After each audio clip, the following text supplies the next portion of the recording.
right, mic check 1 2 1 3. Mic check 1 2 3. How is everyone doing today? Hope everyone is fine. Check. All right, I am. All right, we're live. We're live. Hope everyone is doing fine. Hope everyone is well rested today. Summertime has moved in here. Gonna give a few people a few minutes to straggle on in. Don't forget to hit the like button as you walk in. Very much appreciated.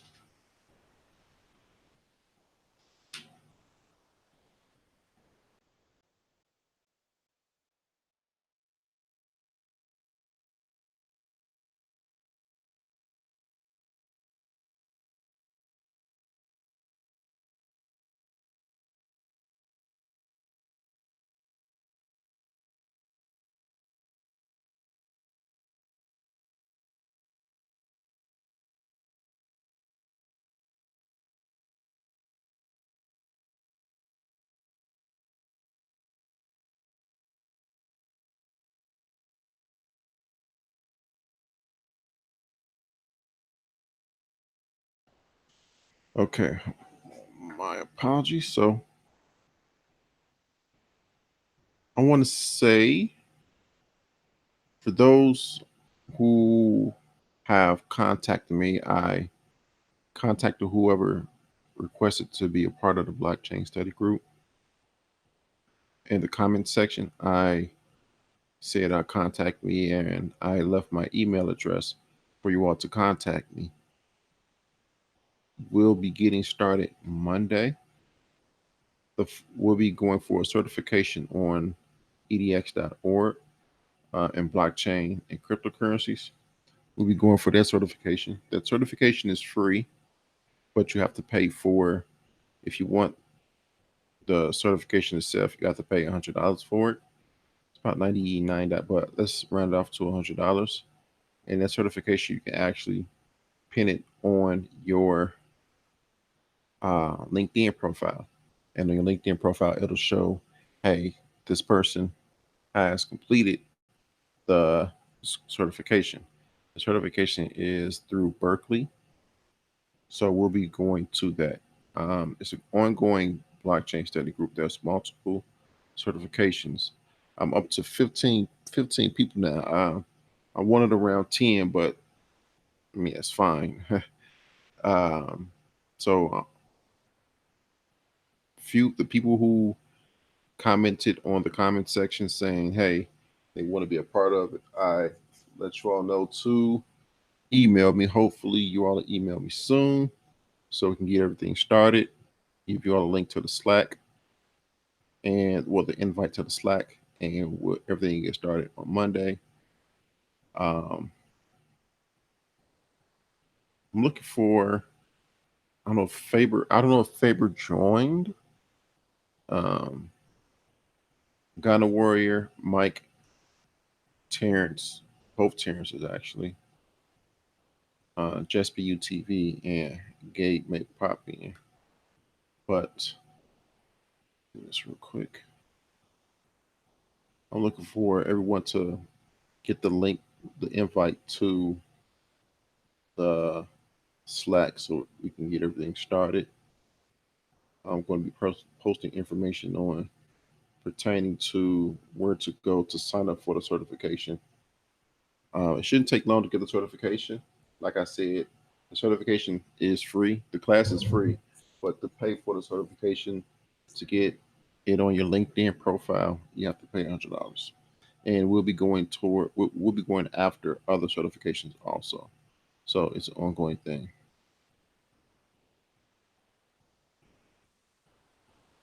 So with that said, let's go ahead and get the show going.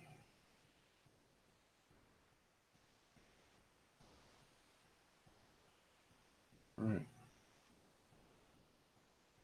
Our first article tonight: Canadians with Coinbase accounts can withdraw via PayPal. According to a Coinbase blog article written by Alan Osgood, the crypto trading platform product manager, Coinbase has expanded its PayPal support to its Canadian customers.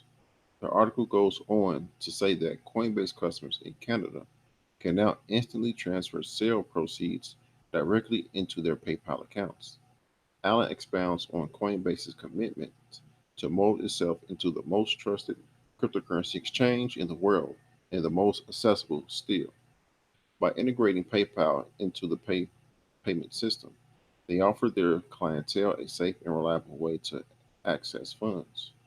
Coinbase has also integrated PayPal withdrawals to its customers in the European Free Trade Association, or EFTA, and the EU.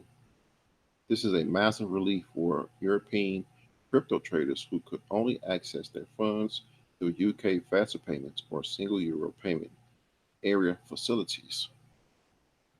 Consequently, the Coinbase to PayPal extension will avail crypto to fiat withdrawals to crypto traders in over 32 countries in Europe.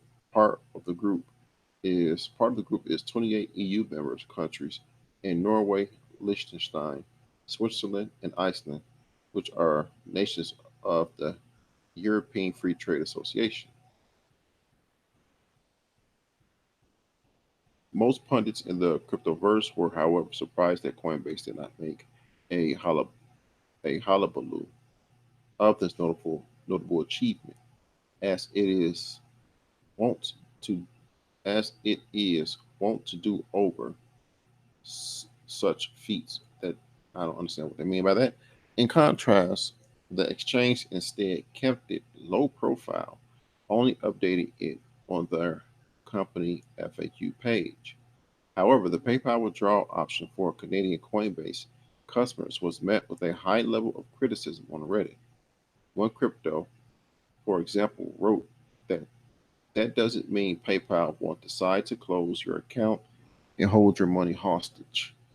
Another warned, be very careful with PayPal. They are notorious for stealing your money and making it almost impossible to recover. There, there are more mentions of how PayPal made it extremely difficult to access funds transferred, and some transactions taking 13 days. Um, I know very few of us are Canadians, but I want to say hello to AI, hello to TY City, hello to Money Mike, hello to Daryl Moore, hello to CR Frank. I know there are um, there's not a lot of us that are Canadians. I'm not Canadian myself either, but the reason I put this in is to show how there are going to be multiple ways slowly coming out of you to withdraw your crypto to fiat if a person chooses to do that. We see PayPal. There was a way to withdraw via PayPal in the US around 2017, 2016, 2017, but that was cut. PayPal is not the best way to do it, but still they are a way to do it, and there are going to be multiple other ways to do it. One way is they have crypto credit cards where you can spend your crypto on a Visa or MasterCard logo credit card. So the reason I put this into the show is a way to segue into the multiple number of ways people would be able to spend their crypto in the future. So yeah, it's pretty awesome. Um, Feel free to ask questions in the chat. If you want to hop on the panel, let me know. I'll send you all a link. Feel free. We can chop it up. Yeah, we don't have the usual full 20 um, articles for tonight, but the articles that are here, I'm sure a few of you all may have questions about. All right, next article is this is very interesting. Could Bitcoin's Lightning power mobile communications? This startup thinks so. So what they're talking about is Bitcoin Lightning node, and they're saying it could power mobile communications. New research from mobile mesh networking company Gotena explores how mobile communications can be decentralized with the help of Bitcoin's Lightning Network. Just FYI, GoTenna a few months ago, GoTenna came out with something saying they can actually, well, they're trying to make um, sending Bitcoin and other cryptocurrencies without the internet. So they're thinking out the box and approaching cryptocurrencies in an angle that not too many people are trying to approach it. Technologists have long explored how to use cryptocurrencies and blockchains to build programs where users are able to control are more in control of their data. GoTenna, the company behind mesh networks, devices for internet-less connections, is exploring a novel approach. To that end, the GoTenna team has released a new paper describing how decentralized mesh networks for sending mobile communications, such as text messages, could be powered by Bitcoin micropayments. See, um, it's important to note that this is a mesh network and not like a on, full on AT&T, T-Mobile type of network. What's more, they've established a new subsidiary, Global Mesh Labs LLC, to move forward with this goal. 80 billion mobile messages are sent each day via carriers, internet service providers, or ISPs. Mobile mesh networks offer an anti-fragile, decentralized alternative that can extend connectivity to places centralized networks can't. The network, the project's website argues. Stop. One hurdle to mesh network adoption is that people aren't really incentivized to run the infrastructure required to relay data across the network, the paper argues. GoTenna attempts to fix that by describing a new trust minimized protocol with Bitcoin's Lightning at the center called Lot 49, which would pay users for relaying data. Any node can earn a reward for relaying data for others and by being at the right place at the right time, the paper written by GoTenna engineer Richard Myers explains. The proposal is reliant on a couple of Bitcoin proposals that have been widely discussed but haven't yet been incorporated.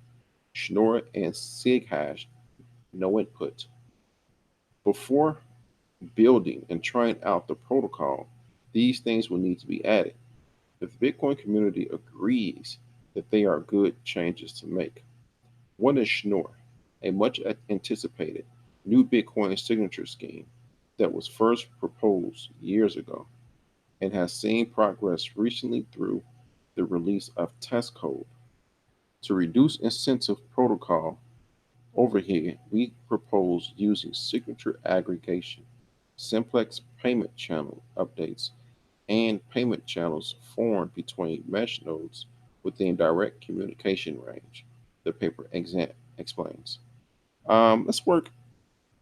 Oh, how you doing, Complex? How you doing, Terrence? Hey, Terrence, I think I left you a comment in the comment section to email me. I have to send you an invite to the Slack. How you doing, T White City and CR Frank? Oh, CR Frank says it's been a bloody bear market, but good God, hopefully we are just getting started. Yeah, we had a pump there a few days ago, and I would have to say an exciting pump. I tried to do a live show. Well, I did a live show on my channel of Food with Money.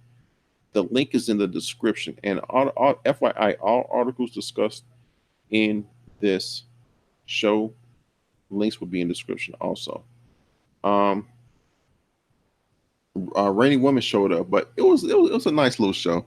We looked at the charts and that thing was going up. Woo, it was exciting. So let's break this down a little bit. It says here, um, go so GoTenna attempts highlighted here. GoTenna attempts to fix that by describing a new trust minimized protocol with Bitcoin's Lightning at the center, called Lot 49, which would pay users for relaying messages. So what I've been reading, um, they're trying to have some companies are trying to have a cell phone carry the full um, copy of the Bitcoin network, Bitcoin's ledger. So they will have a note. There'll be a note. I know HTC is doing this. They've been coming out with phones. So what that would do is, if this goes through, you're walking and you're okaying relayed messages. You're passing it through, and you're being paid satoshis, which satoshis are the lowest denomination of a Bitcoin. As when Bitcoin is broken down below 1 foot Bitcoin, it goes to satoshis.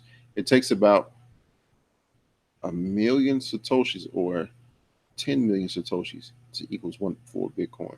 But you're basically getting paid nickels and dimes. Is what they're getting at. Now this is the proposal is reliant on a couple of Bitcoin proposals. This is a good thing to point out. So the proposals are updates to Bitcoin's blockchain. As you know, technology gets updated. That's common. When you on your computer, Microsoft updates Microsoft. When you're on your phone, Apple, Android, you get updates. It's the same thing. It's the exact same thing. It's updates to the network. It says Schnorr and SIG hash no input. These are actually things we're going to learn in the blockchain study group. Like I said, we're going to go after certifications. And any certifications, we're actually going to learn these things. And we're going to really get into this. They're not hard to understand. Once you understand it, you get it. But it's good to know these things because you don't want a lot of things to fly over your head. You want to understand some things, and that's what that's what we're here. That's what we're here for at the Brain Trust, at the Black Brain Trust. All right, Korea's largest bank, KB Cookman, enters the digital asset custody race. Oh, really? The digital asset custody race is picking up in the East Asian nation of South Korea. KB Cookman, the country's largest bank, is about to launch the nation's first digital asset custody service platform. See? So we're seeing large institutions from around the world, traditional institutions from around the world that are getting into crypto. So no longer can you pay attention to the people that say, hey, that's it's a scam. That thing isn't going nowhere. You have Goldman Sachs, KB Cookman, which is Korea's largest bank. You could throw these high net worth names out there and say, no, they're attached to Bitcoin. You know, you have FidelityDigitalAssets.com. When you throw these names at them, they start to stutter. They have no comeback because they're only talking points. When you go 2 or 3 questions deep and you say, no, well, what about Fidelity? What about this? They're into it. They start to stutter. So at that point, you just say, nice talking to you. Have a nice day. Turn around and leave. As per reports, the financial institution is teaming up with Adam Riggs Labs, a blockchain startup. Subsequently, the strategic partnership between the two businesses was signed on June 10th. Using MPC technology, Adam Riggs Labs has developed Line, a platform that can be used to secure digital assets. So I think that's a custody. They're trying to custody the assets. So if you were to purchase assets through this bank, they'll have their partner with Adam Riggs Labs to custody your crypto. So just store your cryptos for you. Adam Riggs Labs therefore brings into the partnership its knowledge on digital asset custody services development. Cookman, on the other hand, or Kookman, on the other hand, has a Cookman, okay, has a robust information protection and internal control substructure. Using smart contracts and digital asset protection innovations, the two will collaborate and set a new bar in custodial services. Of the partnership, KB Cookman representatives said they will continue to cooperate with various technology companies in the digital ecosystem to expand our offerings. Crypto awareness in South Korea tops 87%. South Korea has a lot of leading technology. I think they have 5G. They're really working on 5G also. In a report published on Medium on May 9th, the Dalia Research South Korea has by Dalia Research, South Korea has the highest knowledge and awareness rates of crypto globally. The research study analyzed respondents in eight of the world's largest crypto markets. Consequently, 29,000 internet connected users based in the UK, US, Japan, Brazil, Germany, South Korea, India, and China took part in the research. In brief, the highest level of awareness on crypto was 87% in South Korea. The nation has had a long relationship with crypto, and in 2017, over a third of its population owned digital assets. The numbers were so high that at one point, South Korea crypto trading accounted for 30% of the global volume. And I remember that back in 2017, I remember hearing those reports. The country particularly loved Buteric's creation, accounting for the largest Ethereum market in the at the time. So they love cryptocurrencies over there. Stop. I mean, they love Ethereum over there. However, demand went overboard, and the nation's government cracked the whip on ICOs. In addition, it raised taxes for crypto exchanges, making crypto much harder to afford. Vitalik Buterin, Ethereum's co-founder, has recently joined a lawmaker group imploring the South Korean government to soften its stance on crypto. I think one of the reasons South Korea are starting to get tougher on crypto because too many of their exchanges have been hacked. Too many of their exchanges have been hacked, and I think about three of them, if I'm not mistaken, them with Japan, have been hacked. So, but at the same time, South Korea is still leading the world in cryptocurrency uh, trading and knowledge of cryptocurrency. They're not a country like India or India, where India is proposing a 10 years jail sentence on people who hold cryptocurrencies after a 90-day period after the law goes into effect. But yeah, I even though South Korea is hardening their stance on cryptocurrencies, I still think that there will be a leader in cryptocurrency as a country. Looking at the chat here, TYC says my only gripe about financial institutions getting in, they're supposed to be the enemy. The whole research for cryptocurrency was to get away from financial institutions. BTC is going to be centralized. No, it can't be centralized because that would mean to centralize Bitcoin's blockchain. The I would say the closest way it'll be centralized is if these companies own a massive amount of Bitcoin and have and own a massive amount of the mining on Bitcoin's blockchain. That's how I would say it can be centralized. Now, this is the other side of that token, though. Since Facebook's quote unquote crypto came into play, the Libra coin is not competing against uh, Bitcoin and cryptocurrencies. I went over this. I'm going over this ad nauseum on my channel. As a matter of fact, I'm going to read the Facebook white paper on my channel.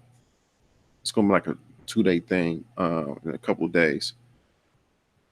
Facebook is putting banks on their toes. Facebook has an I just read an article today where the Bank of International Settlements, which is the bank for central banks, is trying to pass regulations throughout countries to say, hey, and in the article, it actually said, hey, Facebook has an unfair advantage. They already have a built out system across the globe. They're reaching like 2+ billion people. These central banks are bordered. They're not borderless. They work within borders. So that's why you have the Central Bank of America, the Central Bank of Australia, the Central Bank of India. So they're coming together and trying to tamp down Facebook's unfair advantage because Facebook is um, competing against them. Yeah. How you doing, Rosie Reyes? How you doing, Gunnar? Gunnar, I sent you a message on the comment section saying to email me to give you an invite to the Slack. What else? Yeah, the Libra coin is a fiat, right? And you're exactly proving my point. The Libra is a stable coin tied to fiat, which makes it easier for people to send money, to send remittances, to send money to other people without going through a bank, which means less fees for the bank, less money in the bank account, and less money these banks are getting from people using the bank account. Because when a bank and even a remittance services such as Western Union really can't say MoneyGram because MoneyGram partner with Ripple. Like Western Union is charging you $10, $20, $30 to send money, charge you $9.95 a month just to keep your money in their bank account.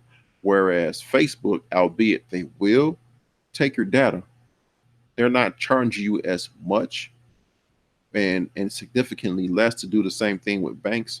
It puts a dent into the bank's bottom line. Yeah. How you doing, underrated mind? So let's go ahead. Ripple launches offices in Brazil, targets further expansion across Latin America. Come on here. All right. Ripple, the firm behind third biggest crypto by market cap XRP, has launched a Brazilian office with the aim to expand across Latin America. According to the report, the official announcement will be made at CIAB Febraban, a major fintech and banking event that will place. Wow, this article was not written correctly. That will take place in Sao Paulo on June 11th and June 13th. Last week, the new office will be reportedly led by Luis Antonio Sacco, a former CEO at the Brazilian subsidiary of the Warranty Group, a global warranty solution provider. Having joined Ripple in March 2019, Seiko stated that the company intends to bring more clients to its payment network RippleNet, targeting not only Brazil but also the rest of the South American continent.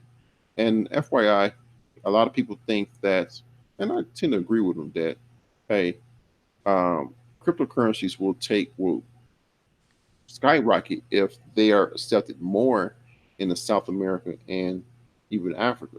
They'll skyrocket more. Hey, hey, how you doing, Nicole? How you doing today? What's going on, family? How you doing? Not much. I'm doing well. I'm doing well.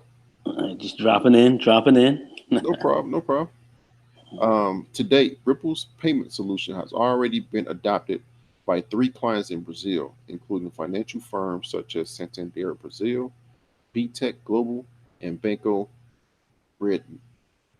Rendimento, the report notes.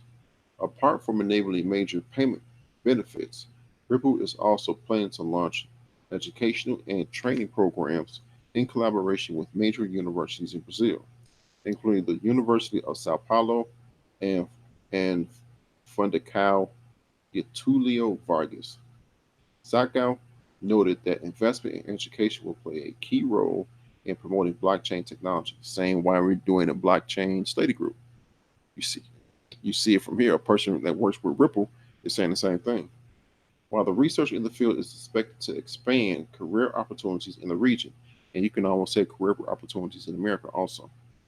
As previously reported, Ripple's payment network, RippleNet, exceeded 200 global customers earlier in 2019, with the five clients JNFX, Sinfriend, Transpago, FTCS, and EuroExim Bank using XRP in cross-border payments. Let me read. My internet is not my internet. This web browser. Okay, recently Ripple revealed plans to enable higher degree of accuracy for reporting XRP volumes and sales following a recent Bitwise report that claims that 95% of Bitcoin trading is fake. Wow. On June 3rd, Cointelegraph reported on Brazilian state-owned bank, Brazil National Bank, for Economic and Social Development, funding a documentary film through its own Ether-based stablecoin. All right. So we have XRP in Brazil now. And as you all remember, XRP partnered with MoneyGram last week. No, actually, no. We can have a go. We can have a go. So Ripple is expanding its services. They have 200 plus banks across the world that they're partnering with, and they're Brad Garlinghouse, which is the CEO of Ripple, he said he actually said this because of Facebook's announcement, they are starting to get more and more people to partner with them because the banks use a Swift system, which is slow, archaic. It's old. It's old technology. And then you have Facebook Libra, this Libra coin that allows people to send money across the border at a much faster rate than the Swift system on its fastest day. The banks has to make a pivot, and a lot of banks are starting to partner with Ripple. So we're seeing a force pivot in banks and institutions across the world. How you doing, Mr. Archie? All right. Underrated mind. What will the blockchain certifications do for us in the long run? You can actually put the blockchain certifications on your LinkedIn profile. And depending on how you interact on your LinkedIn profile will prove to people who are looking for someone that's proficient in blockchain. For one, it shows that when the people click on a certification, it'll take them to a page that shows them, hey, this person has finished or is proficient in um, blockchain, knows it well. Then also, like I said, depending on how you interact with your LinkedIn profile, it shows people that, hey, okay, this person is active. He's writing columns pertaining to blockchain, and he knows more than a large percentage of the people that don't haven't heard of blockchain technology, because you have to understand there's a lot of people out here that do not know what blockchain is, haven't even heard of the word blockchain. So you're starting with people from that, and then here you are with a certification saying that you understand what it is on your LinkedIn profile. That puts you head and shoulders above 90+% of the people in America and even around the world, because a lot of people are looking at blockchain and cryptocurrencies as a way to get rich. And now here you go, have a certification from Berkeley, which I'll bring up mine to excuse me to have people see what how it looks. We'll go through how to put it on your LinkedIn profile. And if you don't have a LinkedIn profile, we'll get you one. We are a study group. You got to understand that we're here to help you. We always talk about fourth industrial revolution. Black people should be doing this. These are technologies. So we're starting to, all of us, we're starting to put um, words into action. So let me share my screen again to show you all how this thing looks. Un momento, 444, boom, boom.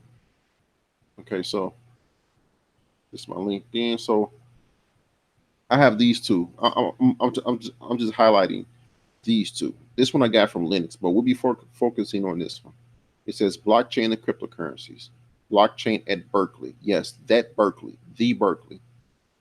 So you have the credential ID, which is a string of letters and numbers, and then it says C credential. LinkedIn allows you to input your credential ID that you will get upon completion from it at X. What's going on, Dollar? How you doing?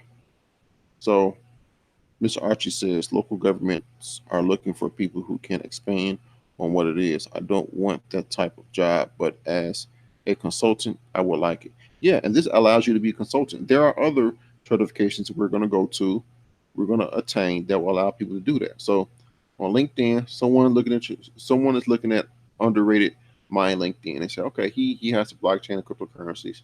Oh, blockchain and Berkeley. Okay, and they click on it, bam, takes you to another page. Boom, verified, certificate of achievement.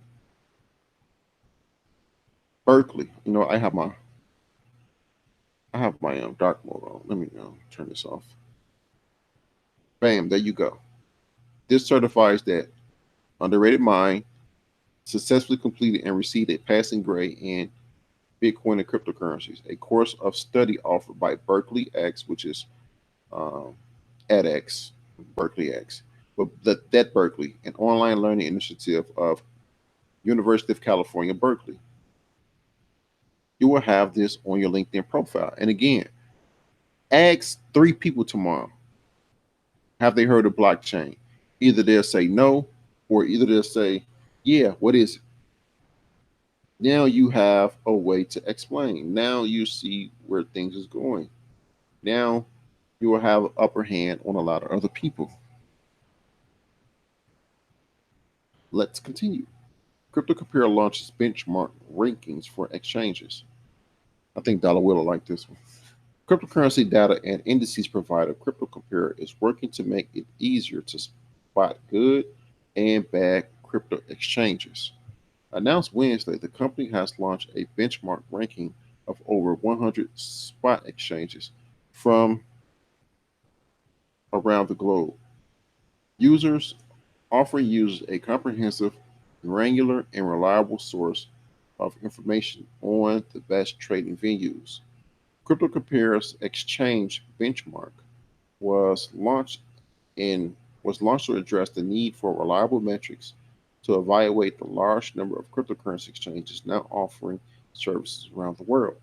The firm explains that, quote, employing both a qualitative due diligence and quantitative market quality based on order book and trade data approach.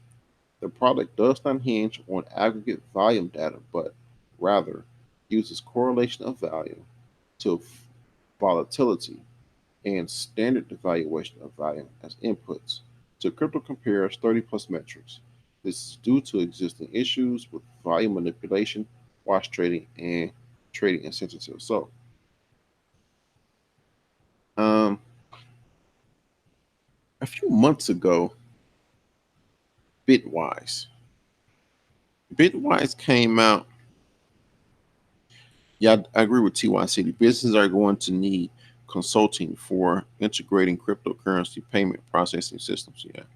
And this study group is creating a network web also because we're learning together. So we know this person. TY City knows underrated minds knows about cryptocurrency because they took the same certification. Miss Archie knows that I know something. So if she run into a consultancy, they say, well, we want this. Do you know anybody else? She can consult any one of us because she know that we all know the same information she knows. But get back to this. A few months ago, Bitwise, which is a company that wants to implement a ETF, and as you know, Bitcoin ETF, it's not it's not been successful. So they came out with a report saying, hey, 90% of exchanges are wash trading, meaning they're selling whatever Bitcoin they have in their hot wallets, they're selling it and buying it, seconds later. And they say, hey, only 10 exchanges have real volume. So it says due to existing issues with volume manipulation, which is that wash trading and trading incentives. So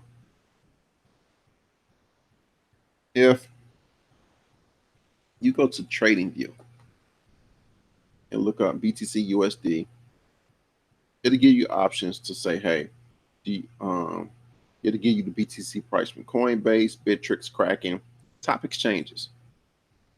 Let's do this. Let's show you. So right here we have live coin watch. Right now, Bitcoin is trading at $11,646. If we go to Coin Market Cap,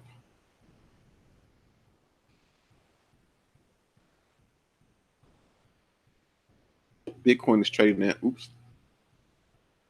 $11,501. $11,650. There's a difference there, man. So what Crypto Compare is doing is they're being the place where large markets such as the Fidelities and the E-Trades can go to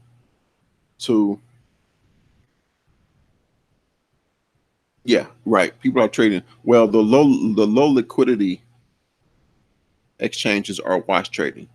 It's not the people that are on it. It's just the people. It's just the exchange itself. They're doing it to fake their volume. That's what they're doing. So what Crypto Compare is doing is saying, hey, big traditional exchange, you can come here, and we have a solid enough price that you can rely on. That's what they're doing. Instead of going to these different crypto market tellers and saying, hey, blah blah blah. This is Crypto Compare, and what I like Crypto Compare. I use Crypto Compare. You can actually Crypto Compare helps you to keep track of your crypto. So what you can do under portfolio, go to say my portfolio, and it'll give you a nice little portfolio worth. You enter when you bought your crypto for how much fiat or Bitcoin, and it keeps track of it. It keeps track of the price, not physical Bitcoin or Ethereum or XRP, but it keeps tracks of what you're worth in crypto. So I like Crypto Compare. Crypto Compare is cool. The only drawback is it's tedious in terms you have to input the information. The UI is really straightforward. It's really straightforward. It's really intuitive, but you have to be that person to actually input the information. If you don't trade, buy, sell a lot, then input the information is easy. But if you're a person that buys, sells a lot, and you want to use Crypto Compare, it's very tedious, very tedious because you have to input all the information, and you can quickly forget. So yeah.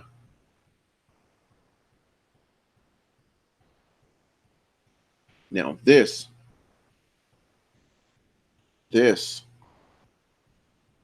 no, y'all can't see me, but I'm pointing at the screen. This right here, this is what this is what being a person to report all the news we get to read first. All global crypto exchanges must now share customer data. Financial Action Task Force rules. So, a little backstory. Blockchain and Bitcoin's blockchain, cryptocurrencies in general is meant, well, all really, yeah, in general, because there's some cryptocurrencies out there that buck the trend. Um, they're meant to be anonymous, pseudo anonymity, or pseudonymous, meaning that public address you have is your identity. It's not tied to your reality identity. It's that string of letters and numbers. Miss Archie know what I'm talking about. You can see us say fatter, but remember that because this is about to get interesting. So let's get into it. Um, a powerful intergovernmental organization devoted. You see how they started off. A powerful intergovernmental organization devoted to combating money laundering and terrorism finance. See, has finalized its recommendations on regulating cryptocurrencies for its 37 member countries. They always throw in money laundering and terrorism, neglecting, and we actually went over this, the fact that a very small percentage of the transactions, especially in Bitcoins, because people say Bitcoin because It's the number one coin. It's the one you cash out in. Like 1% or 2% at most of Bitcoin transactions are freaking criminal. The vast majority, like 95% of Bitcoin's transactions are people selling and buying crypto. So they still want to throw it out this combat money laundering and terrorism, make you think that, oh, only criminals use Bitcoin. They make everyday people think this. Oh yeah, only criminals use Bitcoin. If the only reason you can use Bitcoin is if you're a criminal, blah blah blah blah. Without neglecting the fact, if that's the case, why would they want to regulate it? They would shut that down if it was only criminals and people financing terrorism. Why regulate it? So we have to read this stuff.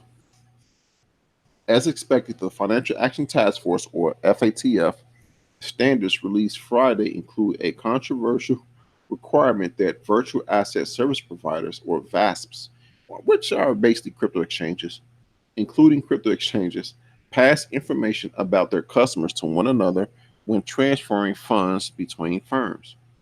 The final recommendations, which actually, if I click on this, I think it's a 57-page report. It's a PDF, 57 pages, guidance for a risk-based approach to virtual assets and virtual asset service providers. 57-page report. I can't leave this in the description. If you go to the article and click on final recommendations, I'm pretty sure you read this, you have a good night's sleep. The final recommendations makes official the contentious part of FATF's February proposal, saying countries should make sure that when crypto businesses send money, they, quote, obtain and hold required and accurate originator, sender information and required beneficiary recipient information, and submit the information to beneficiary institutions, if any. Further, countries should ensure that beneficiary institutions obtain and hold required, not necessarily accurate, originator information and required and accurate beneficiary information. Um, what's going on, Ronan Black? What's going on? I'm trying to refrain from raising my voice. Under the new guidance, the required information for each transfer include there's 4 required pieces of information. And remember this, because this is hilarious. Because it's like they say they want this information, but then they're saying, well, we don't want the information. Originator's name, i.e., the sending customer. So, Miss Archie, you got to put in your real name. Originator's account number, where such an account is used to process the transaction. Example, the VA wallet, which is the virtual asset. So, Miss Archie, you got to give up your wallet address to also with your name. 3, originator's physical geographical address, or a national identification number or customer identification number, i.e., not a transaction number, that uniquely identifies the originator to the ordering institution, or date and place of birth. So, Miss Archie, you have to give us where you live, your address. You have to give us your state and or driver's license. And if you don't have both of them, a passport ID will do fine. You have to give us and your date or your date of birth also. Beneficiary's name. So I will have to give them my name and beneficiary account number where such an account is used. So we both have to give up our information. Calling the threat of criminal and terrorism is use of virtual assets a serious and urgent issue, which it's not. FATF said in a public statement that it will give countries 12 months to adopt the guidelines, with a new set for June 2020. The so-called travel rule, what we just read is called the travel rule, and banks abide by that. That's why I say when Facebook say They will not want. They don't want this information. They're lying. They're lying through their teeth. They need to get this information. They need to provide this information because they're a fintech. They're acting as if they're a bank, and they can't regulate and buck the system and let people send money from America to Iran or North Korea. Because if that's the case, America ATF will go in there and crack the whole place down. They're lying to you. They're gonna get your information. I know and I understand people are still going to use this Libra coin, but trust and believe they're going to get your information and they're going to make money off your information. They're going to make major money off your information. The so-called travel rule is a long-standing requirement for international banks when sending each other money on customers' behalf. But blockchain industry advocates argue it would be onerous, if not impossible, to put into practice with crypto, harmful to user supply, and counterproductive to law enforcement goals. The reason they say counterproductive to law enforcement goals is because of this simple article right here. Boom. Hold on, my internet. Come on, man, slow up.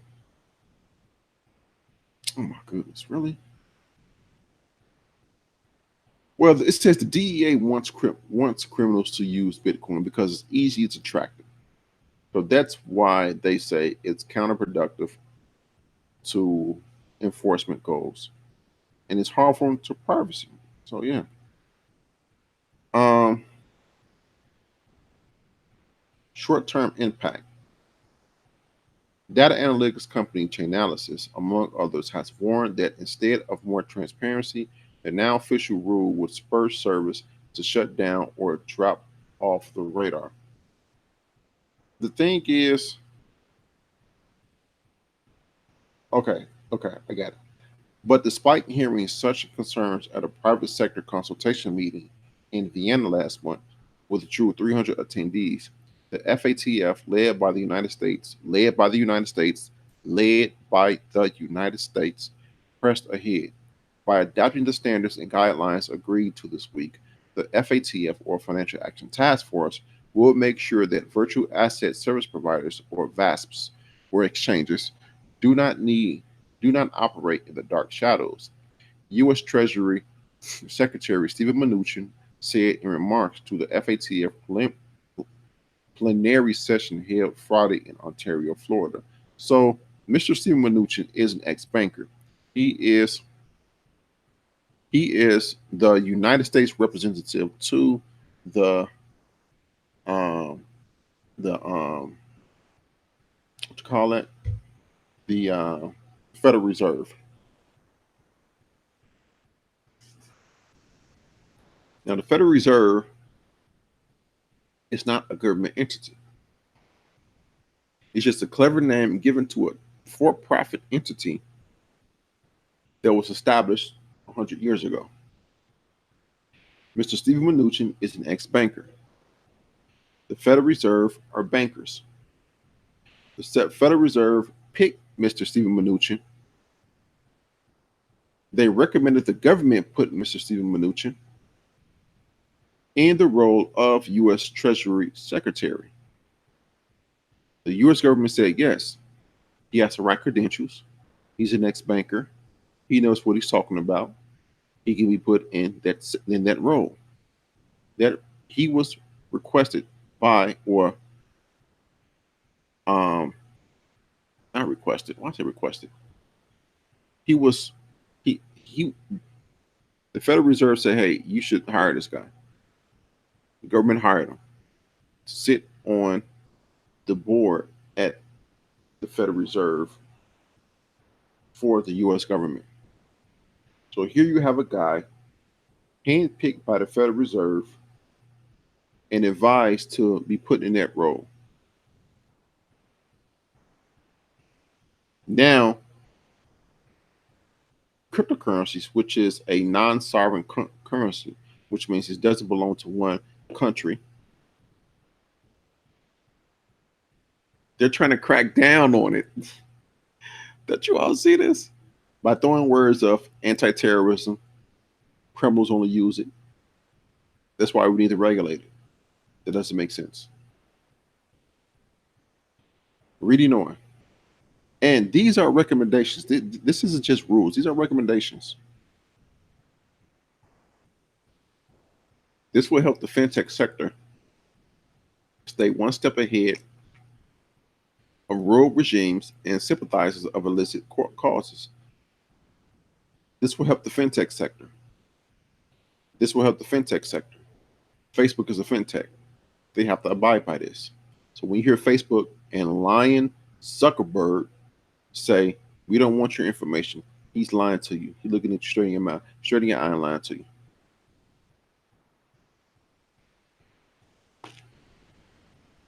We will not allow cryptocurrencies to become the equivalent of secret numbered accounts. And we will allow for proper use, but we will not tolerate the continued use for illicit activities. End quote.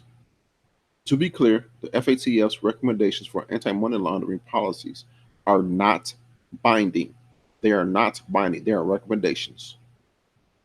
Member countries adopt them by passing legislation or writing regulations. They are recommendations. However, countries that fall egregiously out of compliance with FATF standards get put on a blacklist, making them radioactive to foreign investments. So, yes, they are recommendations, but you better abide by the recommendations. So, this is Stephen Mnuchin. That's how he looked. That's actually him. This is some good stuff, man. Wow. Don't forget to hit the like button as you come in.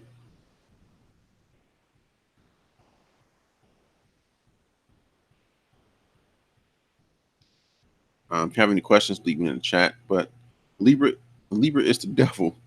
Y'all already gave Facebook your blood type. Darn near don't do it. People are going to use Libra. No, this the reality of it is that people are still going to use Libra for whatever case they may have. What I'm trying to point out for people is understand they're going to get your data. So use it wisely.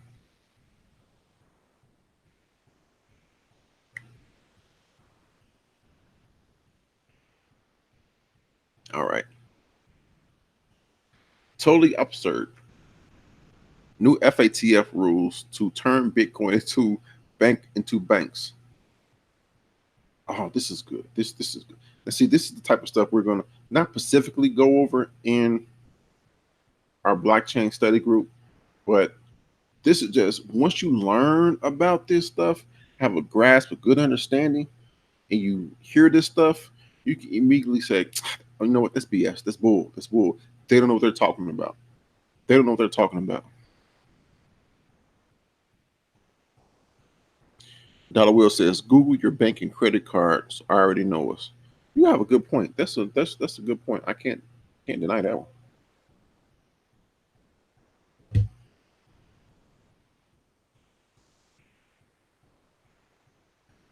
All right. Intergovernmental body, the Financial Action Task Force, has committed to making 200 countries treat cryptocurrency exchanges like banks. I'm gonna say no to you, Derek. Surmer, Tailcoin. That sounds like no. I always advise people to stay with the blue chips, baby. Stay with the blue chips. As Bloomberg reported on June 11th, an update to how national regulators should treat businesses dealing with cryptocurrency tokens will go public on the 21st of this month. Its impact is not entirely clear. Oh, do my own research? Oh, you better believe I'm doing my own research. And as a matter of fact, we can do our own research together on the channel if you like. Tear that shit apart. So we'll do. Its impact is not entirely clear, but experts are already warning that anyone, be it a business or a private investor, who exchanges more than what? Come on, why are they doing this? $1,000 worth of Bitcoin or 1,000 euros worth of crypto will have to provide personal information. So that's your threshold. $1,000 worth of crypto, a Bitcoin or a euro. Um, for businesses such as, you know what? Hey, Derek, stay there. After this article, I'm gonna dive into that. For businesses such as exchanges and asset managers, the requirements stipulate the recipient of funds must also be identified, something many have insisted is impossible with decentralized cryptocurrencies. The FATF can only make recommendations, and their application is a matter for just jurisdictions authorities. Those countries which do not comply can face blacklisting. However, and even removal from the global financial system. So even though these things are recommendations, if you don't abide by them, you you you can't do anything. Their recommendation could have a much larger impact than the SEC or any other regulator has had to date. Eric Turner, director of research at crypto research firm Missouri, told Bloomberg about the potential changes in the U.S. Turner added the issue was one of the biggest threats to crypto today. So this is actually a good this screen right here, we're going to get to that. And I like how they broke this down right here. As Bitcoin is reported, the FATF announced an incremental approach to cryptocurrency management in October last year. As part of a staged approach, the FATF will prepare updated guidance on a risk-based approach to regulating virtual asset service providers, including their supervision and monitoring, and guidance for operational and law enforcement authorities on identifying and investigating illicit activities involving virtual assets. So they have to monitor your um, the money you're sending and to who, and they have to monitor how much money you're getting back, because if those bills go off and they say, hey, you could be potentially doing this. So they're trying to, like the article said, they're trying to turn these exchanges into banks. By June, we will issue additional instructions on the standards and how we expect them to be enforced. 2 months later, G20 members pledged to implement the organization's suggestions in full, a stance it repeated this month. As the deadline approached, cryptocurrency figures were already sounding the alarm, noting the apparent ineptitude on the part of the FATF bureaucracy's attention to apply banking rules to Bitcoin. And that shows them. It shows they're trying to apply something where it doesn't apply, which means these crypto exchanges or a money transmitter service in the Bitcoin or cryptocurrency realm have to now implement another step, spending more money, and a lot of these illiquid exchanges can't afford to do that. So right here in this figure one is a Bitcoin address or hash. It's a lot of letters and numbers. It's pseudo. It's it, it, it's it's it's it's anonymous basically. It's randomly generated alphanumeric characters. Figure two is an IBAN number contains destination details. So the first two letters is the country code. Then you have the bank code, you have the branch code, and the account number all baked into an IBAN number. This is not the same thing as a Bitcoin address. It's a randomly generated. The reason it's randomly generated is to protect your account, because and this is just the address. This isn't the private key. A private key is actually longer. It will protect you from getting hacked. If you encrypt your wallet, meaning password, it will take a hacker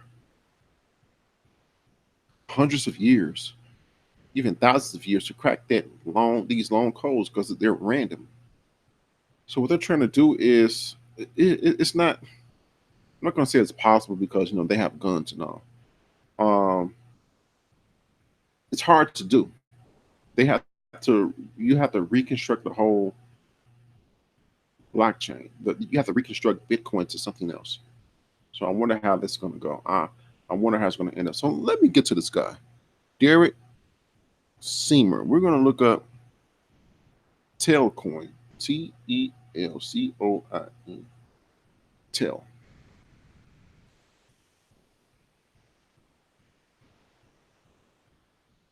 It's number 213. Its 24-hour volume is $276,000. Its all-time high was a penny. Its circulated supply is 100. So we got, that's 100 billion, 100 billion coins in circulating supply. I hope you don't think this thing goes to $100 because it's not going to do that. I can tell you that now.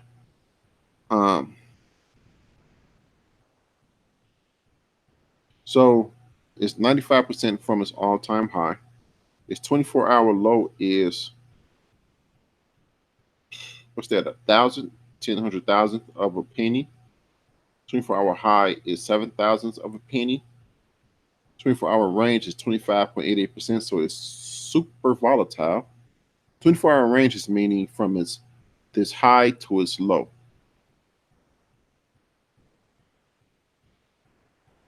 So let's do 24-hour. Let's say today, since it's at 24-hour. High, boom, up here. Low, boom, down here. That's 25%. Let's look at what exchanges it's on. It's on KuCoin, which is cool. HitBTC has been noted to be illiquid. So take it with, I would say, don't leave your stuff on there, man. Go to Root of Crypto. IDEX, which is, okay, let's compare. On KuCoin, it has a trading pair of TEL to BTC. Its 24-hour volume on KuCoin is $202,000. And a TEL to Ethereum, which is $70,000. This $3,000 on HitBTC, scratch that. This $3,000 trading volume on HitBTC, you will have to wait days to somebody to buy what you're selling. There's no volume, man. There's no volume. So this coin is on one exchange, which limits the different exchanges you can go to. Let's make a comparison. And I always tell people to stay in the top 20 to top 25 of cryptos.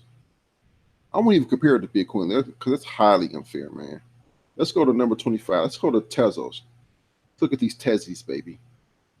Let's compare. 24-hour market volume is close to $9 million. Tail is 277,000. 24-hour range 16%. Tail 25%. But that's actually mistelling because we are on a reversal from a nice little push up. So I'll forgive that. I'll forgive that. What exchanges is what's this thing? Tezos on. BitMax, Gate.io, Kraken, BitMax, Kraken, Bitfinex, Huobi, Global, Coin One. Let's go to the next page. HitBTC. Its HitBTC 24-hour trading volume is more than the entire trading volume of Telcoin. Gate.io, HitBTC, Kraken, Huobi. And when you see HitBT again and again, it's just different trading periods. So the first HitBT is Tezos to BTC. The second HitBTC is Tezos to USDT. So if you have USDTC on HitBTC, you can buy Tezos. If you have Bitcoin on HitBTC, you can buy Tezos. So it's just different trading pairs. Let's go to Telcon. Where is she at? Okay. Long-term project. Okay. Let's actually go to the website, buddy. Let's dive into this. Send money smarter. Wow. How many cryptos will allow you to send money? Okay. Where is a white paper? Let's go past the pretty smiles. Download in the App Store. We'll click on that. But I'm looking for a white paper, buddy. Let me know if I missed it. You see how they got all the exchanges on here? Like we're on all these exchanges, but we just looked at the 24-hour volume.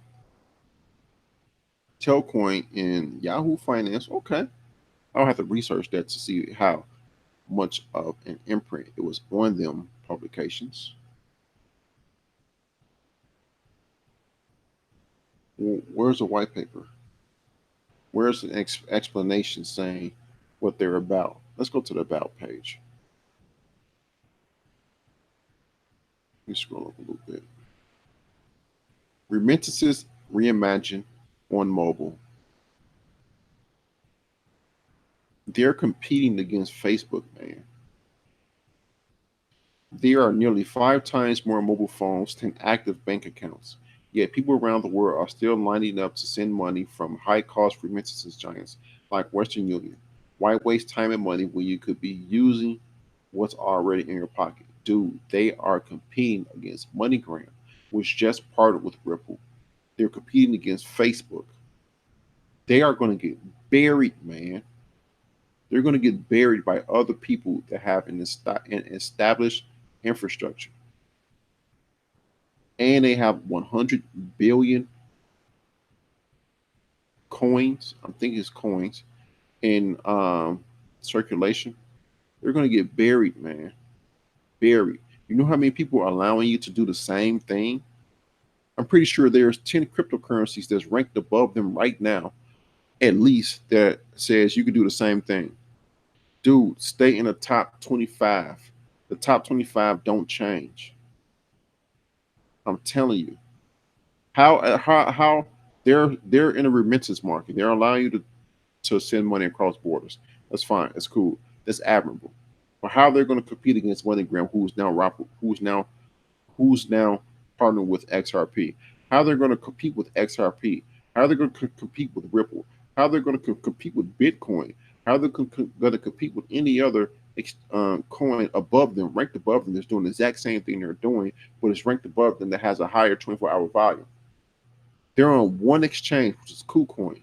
All their 24-hour volume is on one exchange. And if the exchange kicked them off, what are you going to do? Go to hit BTC and hope somebody buy your Tailcoin? Dude, don't do it. If you win it, sell it. I just did my own research. How you gonna tell me to do my research? Own research when I just did my own research, dude? The 24-hour trading volume is nil. Get out of there, man. You know what? When the market pumps, sell it. Sell it. I sound like Tom Ways now. Stop buying these shit coins, man. Back names launch date for Bitcoin futures testing. All right, you know what? Put your email in the chat. I'll send you a link right now. You can come on and school us. You can come on and school us, man. Derek, come on and school us. Come on and school us. Put your email in the chat, bro. Come on, do it, man. Do it. Do it. Because I don't want you going to anybody else channel saying, "Oh, the Black Brain Trust, if you do something, they'll block you." Now, put your email in the chat. Put your email in the chat. I'll wait.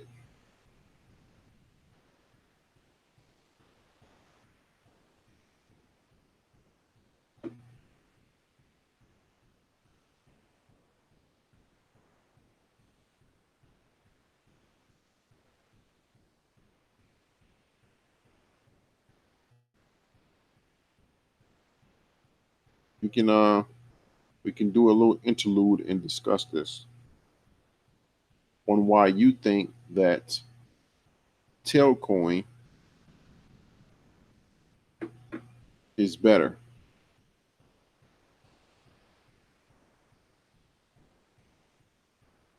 So I'll give you a few more seconds because we don't want to hold the show up for people that's here that wants to listen to what's going on in the crypto world. So put your email in the chat. I'll shoot you an email real quick, and you can come on and state your case.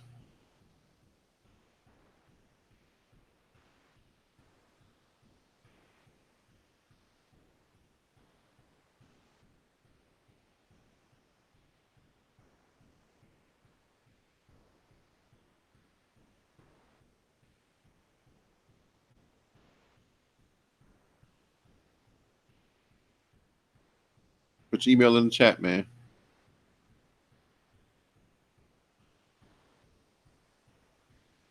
People are come on. I need to get to some articles. People just don't want to stay here and listen to white noise.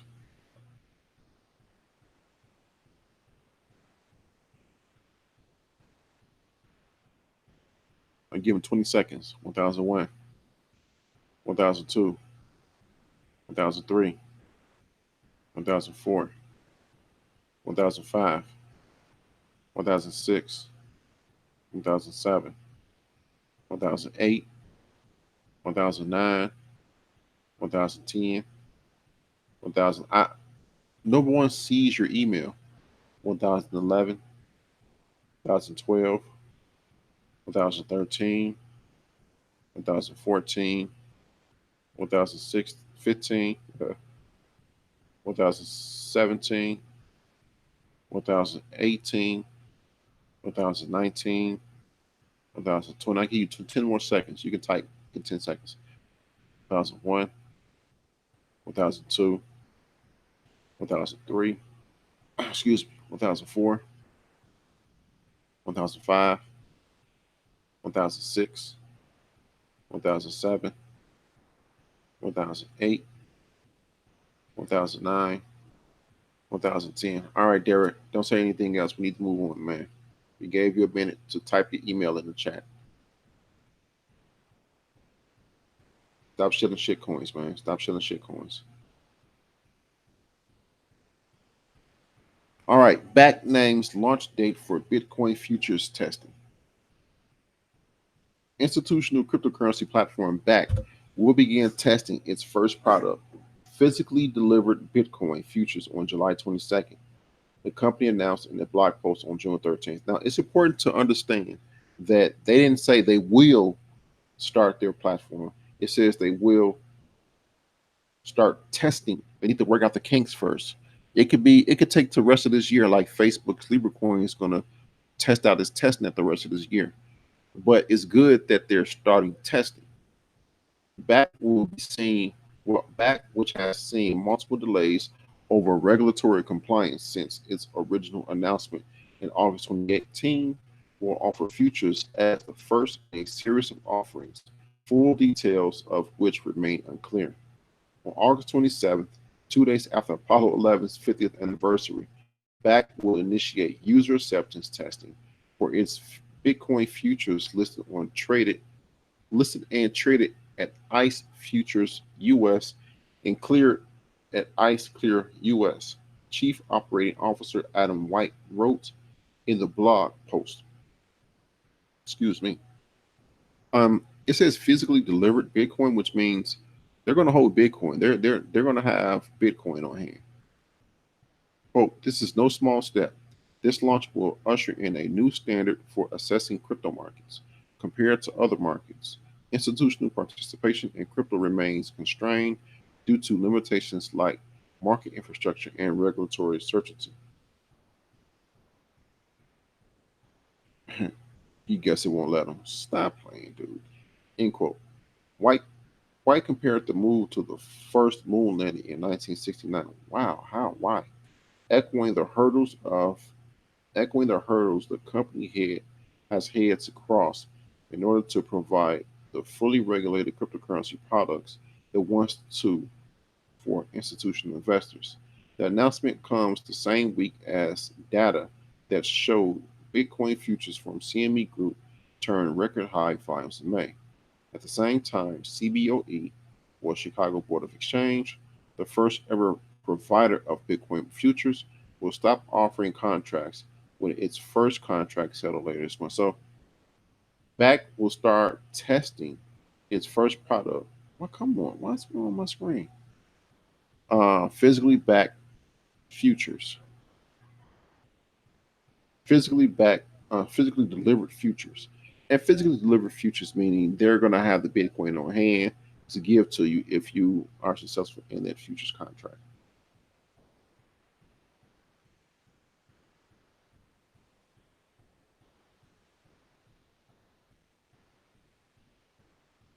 Oh my stuff! And you see this right here. Amazon on Twitch quietly brings back Bitcoin payments. We have to get on Twitch. That sounds really good.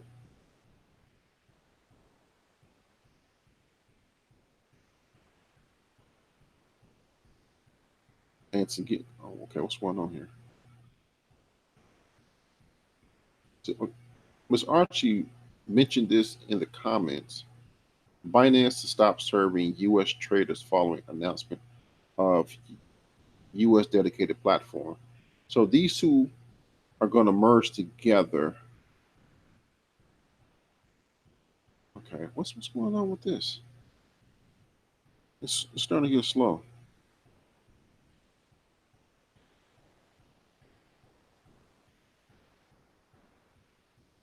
So Binance to stop serving U.S. traders following announcement of U.S. dedicated platform. So yes, this is going to take place September 12th. Major crypto exchange Binance announced today, June 14th, that it has updated its terms of use, which notably includes a restriction of services to United States-based individual and corporate traders. The restriction follows yesterday's news that the company is launching a separate, fully regulated fiat to crypto platform for the US market. Today's announcement provides a timeline for the new terms to come into effect, specifying that, and I quote, after 90 days, effective on September 12, 2019, users who are not in accordance with Binance's terms of use will continue to have access to their wallets and funds, but will no longer be able to trade or deposit on Binance.com. End quote. While the use of a virtual private network or VPN could ostensibly allow US users to circumvent the new restrictions, withdrawals for non verified users remain capped at up to 2 Bitcoin per 24 hours, worth, what's that, 22,000? So it's $22,500 right now. Sums, sums above this threshold would require users to provide evidence that they are complying with the platform's terms of use. In a tweet published yesterday, Binance CEO Changpeng Zhao, or CZ for short, said of the new exchange's evolving global structure, quote, some short-term pains may be necessary for long-term gains, and we always work hard to turn every short-term pain into a long-term gain, end quote. If you're not following CZ on Changpeng Zhao on Twitter, I recommend you do. He don't tweet a lot. He tweet necessary things, so it's pretty interesting. And Twitter is a good way to get crypto news. Twitter is crypto friendly because the owner of Twitter, Jack Dorsey, he's pro Bitcoin. He owns Square and Cash App. Cash App, you can actually purchase Bitcoin on your Cash App. So Twitter is really crypto friendly. Earlier this month, it was reported that the decentralized exchange DEX, developed by Binance, will use. See, I don't like this about Cointelegraph because they tie in old news into the article. As the firm has to date, the firm has to date launched fiat to crypto platforms in Uganda, Singapore, and Jersey, which support for a limited range of cryptocurrencies. As reported yesterday, Binance is establishing its U.S. platform in partnership with BAM Trading Services, which is approved by the Financial Crimes Enforcement Network, or FinCEN.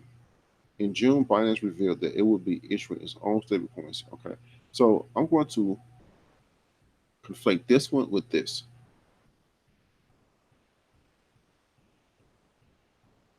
Binance to open US based division with FinCEN approved partner.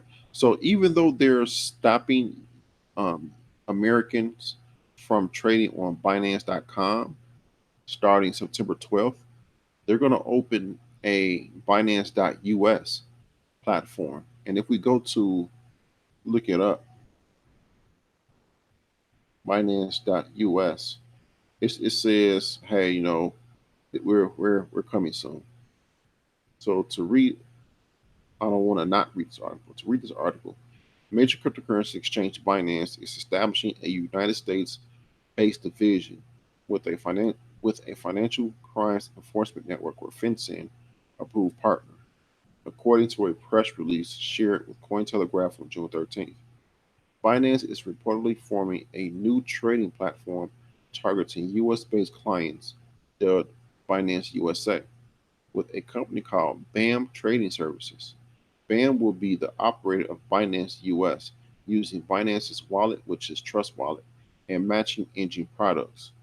Binance CEO Changpeng Zhao reportedly said, "We are excited to finally launch Binance US and bring the security, speed, and liquidity of Binance.com to North America." Binance is based in Malta, if you don't know, which is an island off the coast of Italy in the middle of the Mediterranean Sea.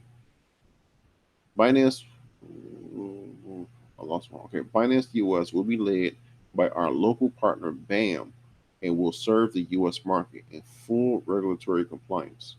A representative from BAM Trading Services stated, "It is an honor to participate with Binance, leveraging its Tier 1 security and technology in tandem. We are committed to providing a secure and compliant platform and beginning the start of a fruitful alliance with Binance." Earlier in June, news broke that Binance would reportedly issue its. See what I mean? They're tying old stuff, man. So even though Binance is going to stop U.S. customers from doing things on Binance, um, starting in what's that, September, they're going to open up a platform, Binance.us. Hey, what's going on, everybody? How y'all doing?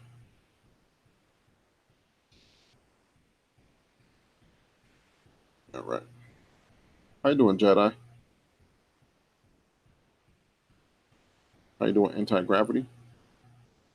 All right. So I like this right here. Crypto wallet provider Bread or BR, its ticker symbol BRD, partners with Wire to roll out U.S. bank transfer support. Global mobile Global mobile crypto wallet provider Bread has announced a partnership with blockchain payments and infrastructure firm Wire that will enable its United States-based customers to purchase cryptocurrencies using bank transfers. The news was revealed in a press release shared with Cointelegraph. According to the press release, U.S. customers will be able to purchase Bitcoin, Ether, and DAI, which is the stablecoin for MakerDAO, meaning it's going to be always tied to the dollar, by directly linking their Bread wallet to their bank account and making a low-fee transfer. The new service is reportedly supported by over 1,700 U.S. banks, excuse me, and ostensibly allows for purchases to be completed within 5 minutes. In a statement, Aaron Lasher, Bread's chief strategy officer and co-founder, said that the new service aims to ensure that the blockchain sector remains decentralized and inclusive. He alleged that currently major crypto wallet providers are turning to more custodial and centralized structures.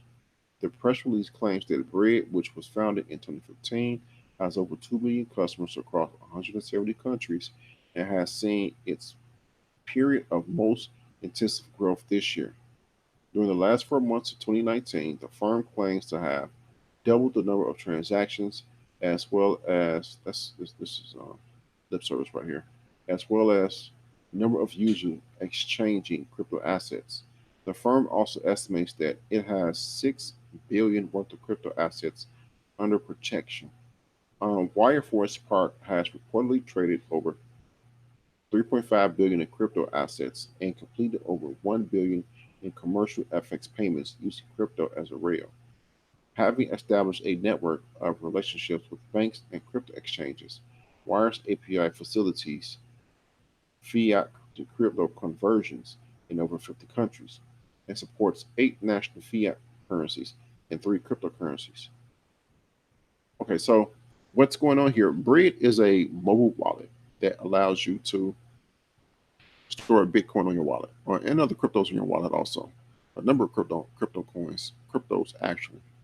What they're doing is using wires infrastructure to allow you to hook up your mobile wallet to your bank account and to make bank or wire transfers to your Bread wallet. I don't know how quick that will go, that will be, because if currently right now, and this just could be just Coinbase, it takes about a week to get money to your bank account to Coinbase. So I don't know how fast this would be. I would imagine it would have to be fast because if it's on the same level of Coinbase, I can imagine people saying, why use this? Why can use Coinbase? But I am a person that says do not keep your entire portfolio on your mobile phone. I believe your mobile phone will take the place of pocket change.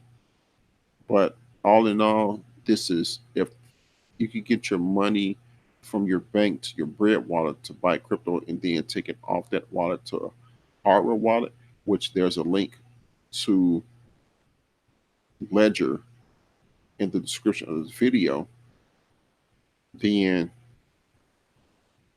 I it's fast. It's a fast way of doing it. I can see it that way, which is actually good.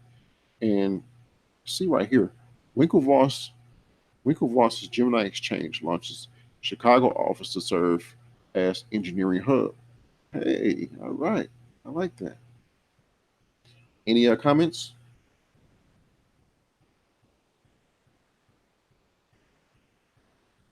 All right,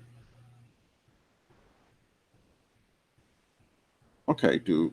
Jordan, my Ether wallet. What about my Ether wallet? This doesn't have nothing to do with my Ether wallet.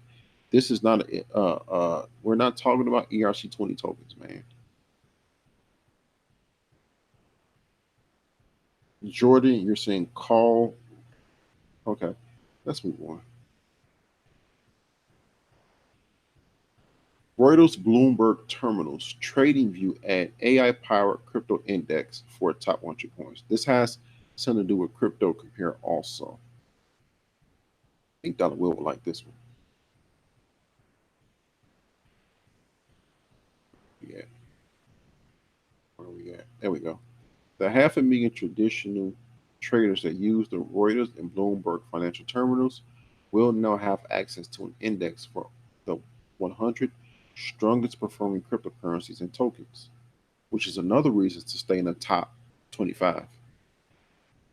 Traditional traders will have this access. The terminals support the CIX 100 index, developed by AI powered cryptocurrency index provider Crypto Index, which revealed in a press release shared with Cointelegraph.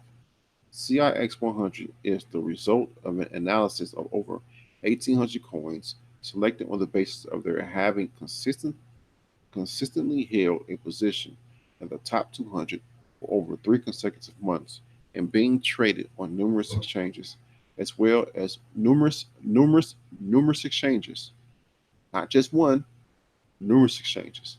They're evaluating these things, as well as on the basis of their social media popularity. Crypto Index harnesses artificial intelligence technology and a proprietary algorithm dubbed Zorax to determine the top 100 performing coins. Over 33 terabytes of data, including tens of millions of trades, news announcements from the 9 largest crypto exchanges globally, and social media sentiment ostensibly contributes to their construction of the index. This data is reportedly subjected to multiple filters in order to extract 200 plus factors that determine a refined ranking, which is in turn fed into a neutral network to construct a final ranking of coins. The CIX 100 is rebalanced on a monthly basis and has allegedly been designed to detect cryptocurrencies whose price performance has been artificially inflated in any way. In addition to Reuters and Bloomberg, major traders' social networking and data analysis site TradingView is also providing access to the index for its users. So This index will be available for in trading view. I believe dollar will like that. CIX 100, and traditional traders will have access to this. That's why I say stay within the top, because more than likely people are going to be investing in those cryptocurrencies. Where am I? I lost my way. In addition, okay. In an official statement, Stan Bokov, Bokov, chief strategist officer at TradingView, noted that, and I quote, integrating the CIX 100 crypto index demonstrates TradingView's commitment towards moving fintech forward. Data is rapidly becoming a commodity in its own right, and access to it will define future companies' success. We aim to ensure that this is maintained well for all. So, yeah, so you have Reuters, Bloomberg terminals adding Reuters, Bloomberg terminals, and TradingView adding this CIX 100. So everyone heard of Reuters. Everyone knows Bloomberg terminals. Everyone knows of TradingView. So they're going to be adding this top 100 index, crypto index, and people are going to be investing into this. Um, that should ring a bell, maybe one or two bells to say, hey, only invest in the top ones. So yeah, let's look at the chat. Yeah, Dollar will say he likes it. Yeah, Dollar will says trading view is gearing up for major crypto support. Volume will spike. All right. Any comments on this one? Or on that one?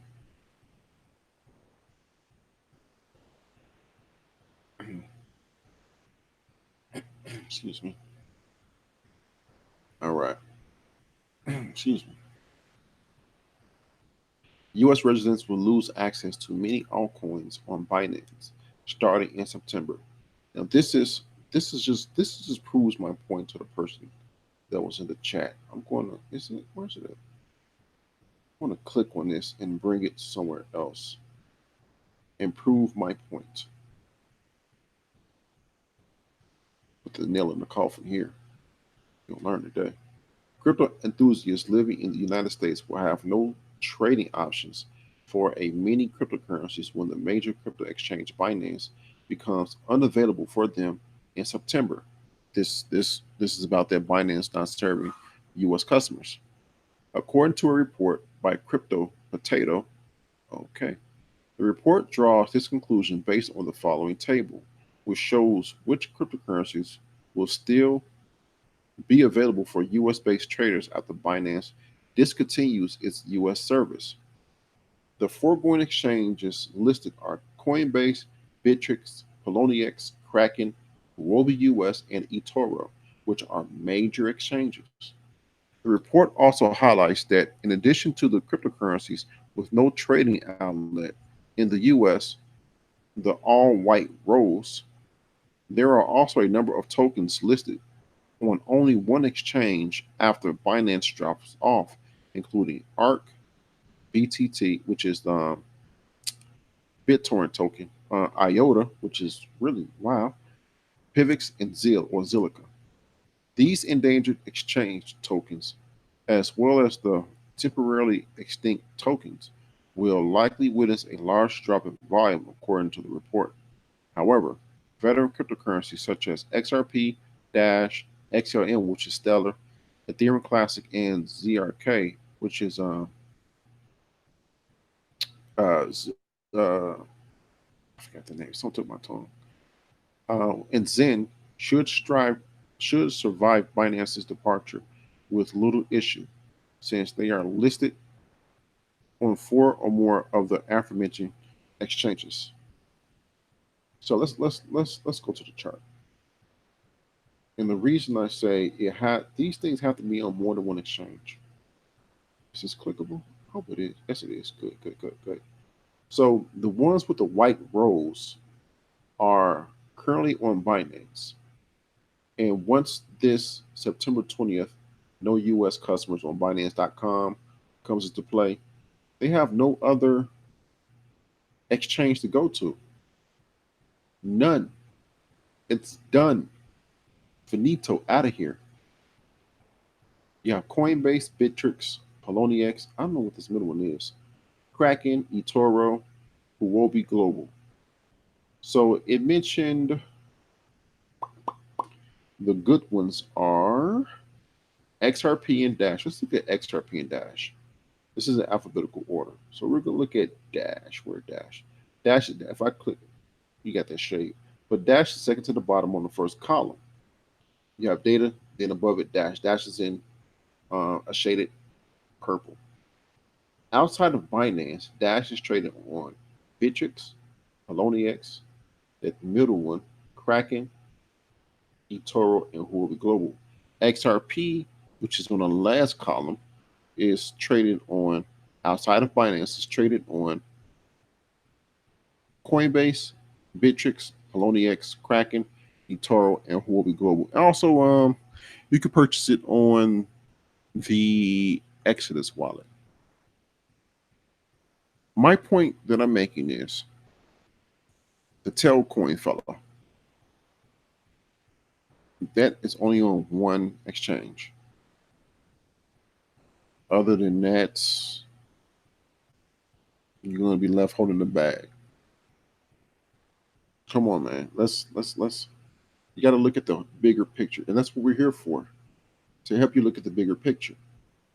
Don't get caught, because when this bull market comes in, you're going to get caught into the, oh, wherever I put money, I make money. I'm a crypto expert. Look at me. Hey, I can advise you, and you're going to be advising people the wrong thing.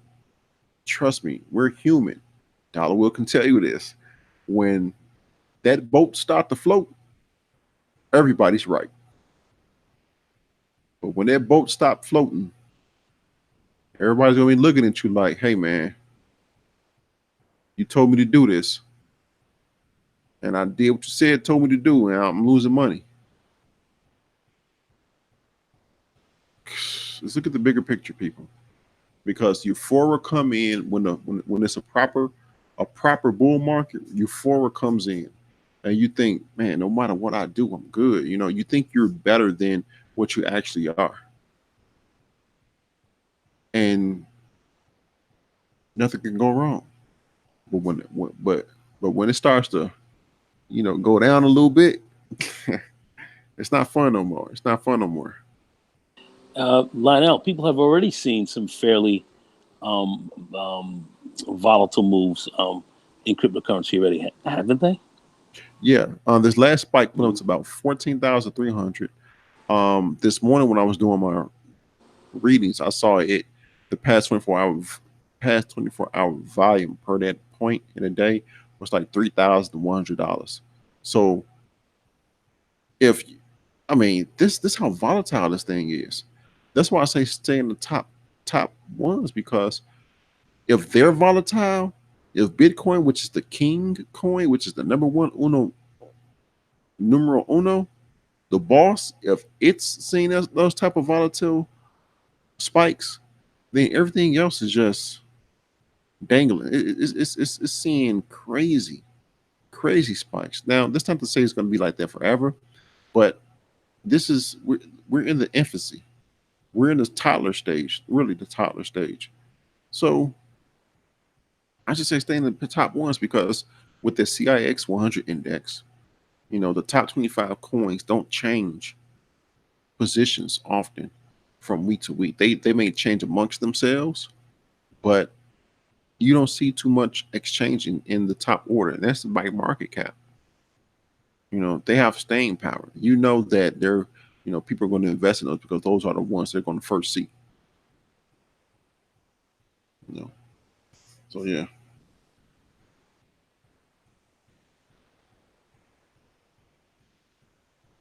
Don't confuse a bull run with a brain.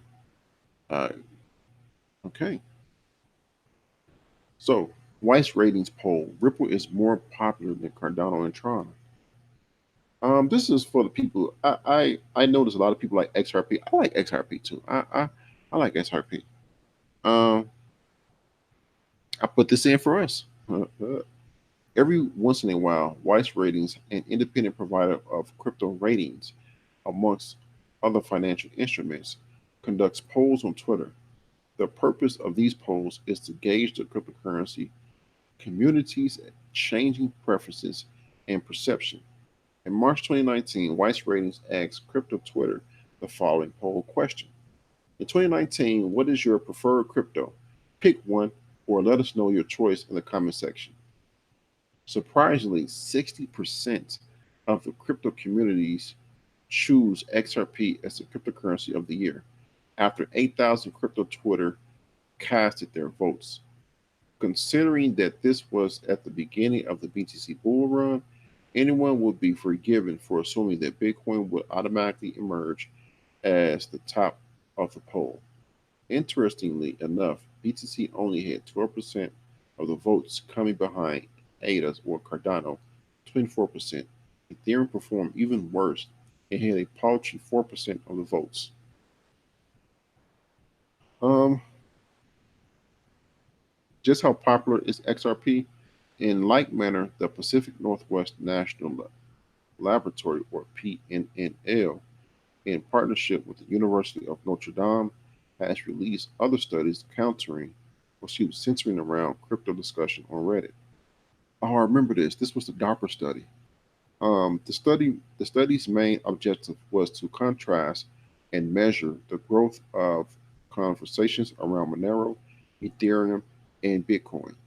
The key distinctions to be established were usage, motivation, and implementation.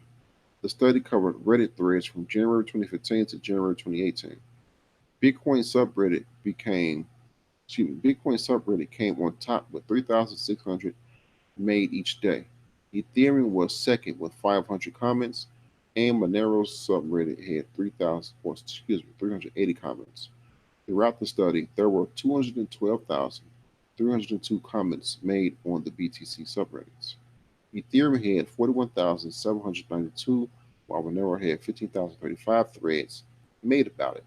Additionally, the discussions hovering around BTC took 11 minutes. I hate when they do this. Does it have nothing to do? Okay, yes, it does. Took 11 minutes to gather comments, while those around Ethereum would get their first comments around 20 minutes. Monero's took 27 minutes. In contrast, threads around BTC were, but those around Monero went on longer than both BTC and Ethereum's. Since the PNNL research left out XRP, Tron, and Cardano, Weiss Ratings went back to Twitter and took a poll then. Their poll questions asked crypto users which token they preferred the most. Like January's findings, most users preferred XRP over the altcoins. Tron came second with 26%. Cardano had 24% of the vote. It had nothing to do with the article. So people like XRP, it's the third largest coin by volume. They partner with MoneyGram. They can get up to 20% of the company in equity. Um, MoneyGram it's a up to $50 million deal. 30 million has been a contributor already, and MoneyGram has the option to drive that up to 50 million over the next 2 years. Each they bought shares in the company worth $4.10.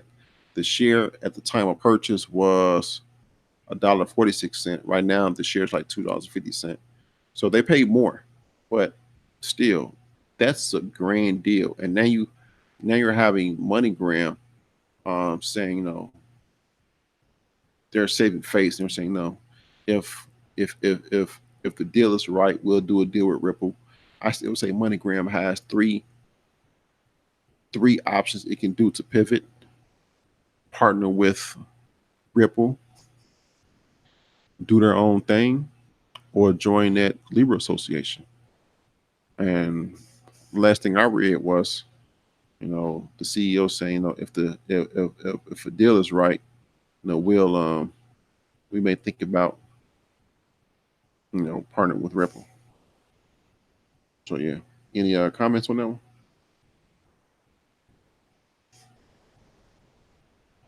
Looking at the chat. XRP is the only coin with a practical use.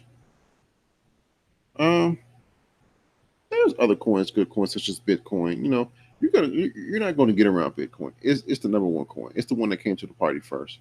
It has that household name.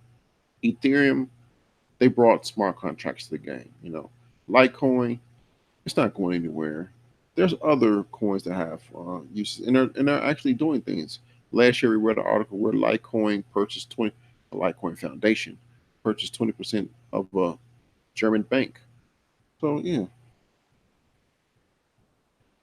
best protocol, EJ Wire.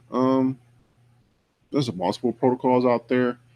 The top two are proof of work and proof of stake. That's the best I can say per the question. AO Burst Coin is the first coin with smart contracts. Okay. Um, let's test that. When did Burst Coin come into existence? And when did market? And when did Ethereum come into existence? So let's go to Ethereum. Boom. And let's go to Burst.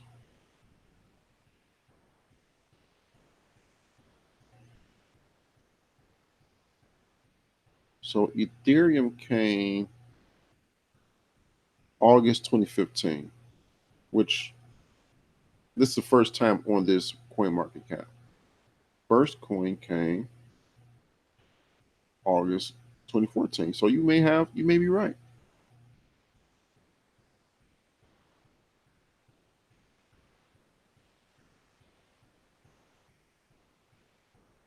Monero has a lot of potential to dethrone Bitcoin too. Um, per the reports that we just read, got the Financial Action Task Force wanting you to do the travel rule. So that goes against privacy coins. So Monero is fighting a total uphill battle. So, you know, yeah, I agree with you, Tyson. Bitcoin is a store of wealth and it doesn't matter how slow. Um, there's other ways to make Bitcoin fast. There's secondary solutions such as the Liquid protocol. You have SegWit. You have I'm forgetting his name. Oh my goodness, what's his name? Lightning Network, and you have other second layer solutions that will make Bitcoins faster or Bitcoin faster, um, which means they'll allow you to do certain transactions on that network, and the transactions will just be tied into Bitcoin's blockchain block without actually doing everything on Bitcoin's blockchain. So there's ways to make it faster.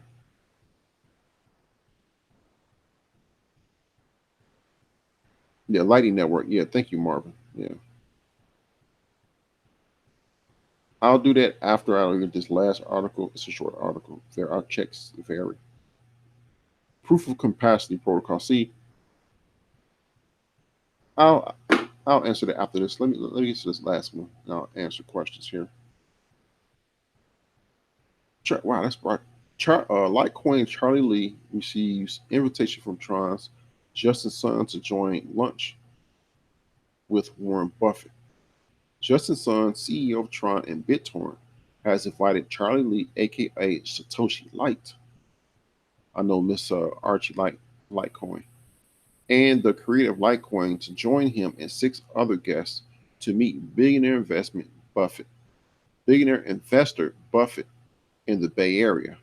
The upcoming lunch has stirred curiosity around how the meeting might unfold since Buffett has long disparaged the cryptocurrency industry, infamously calling Bitcoin rat poison. Excuse me, Justin Sun's tweet. I'm not following Justin Sun on Twitter because he do too much. I'm thrilled to invite my good friend Satoshi Light, creator of Litecoin, to be the first guest to join my lunch with Warren Buffett. More friends to be announced. Um, did it say that he's? I don't know if he accepted it. This article don't specifically say if he accepted it. Some shaping up to be Charlie, the inventor of Litecoin, is an outspoken advocate for cryptocurrencies. The former Coinbase employee also worked with Google for a decade and graduated from the MIT with bachelor's and master's degrees in computer science in 2000. Lee says that he also worked at Coinbase too. Lee says that Bitcoin and cryptocurrencies will revolutionize money and that their real power lies in the resistance to censorship. So I haven't heard if um, you know he accepted this or not, but he has been invited. So we are at the end here. I'll take questions. Uh, I'll look up Veri.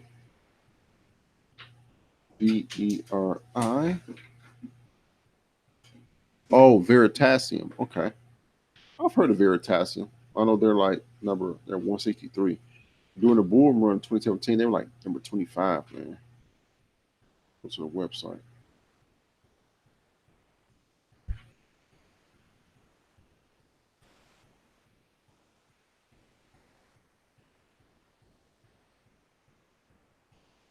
Let's see here.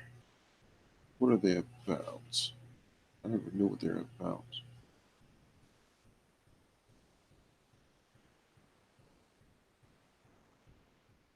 Let's see here.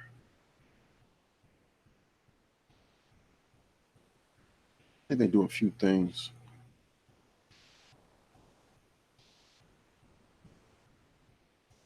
Our product. So Veritasium Autonomous Dynamic Interactive Research, Economic Rent Facility. Oh, I gotta talk about that.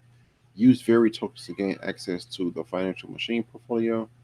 Deep dive forensic fundamental analysis. Oh, this is AI. This is AI. This is an AI. Yes, that's right. This is an AI. That's what Veritas. It's an AI. EOS. Um, it's kind of EOS. I would say with EOS, they're doing a couple things. They're trying to come out with their social media platform. EOS is number 6, so I'll have to do a show on EOS by itself. I may do like a standalone show for EOS by itself because I have an article which talks about the activities on EOS, so I could do that. Oh, the EJ, are you talking about the proof of capacity? Yeah, the thing with these other protocols, there are other protocols out there other than proof of work and proof of stake. The next most popular protocol is the Byzantine fault tolerance uh, mechanism. The thing is, if no major cryptocurrencies are using these things, then they won't have traction. They won't gain in popularity. If you're having like 568 and 672 using these other protocols out there, people may not know about them. They may be good, but they may not know about them. I heard of proof of capacity. I don't particularly have any major insight into it. I know of the Byzantine fault tolerance, proof of something. It's a couple proof of consensus mechanisms out there. I'll have to look into it, EJ. They're a fintech coin. Oh, okay. Charlie is an advisor on Breadcoin too. I did not know that. I hold Tron, but Sun is a loose cannon. Yeah, Tron is more of a marketing person.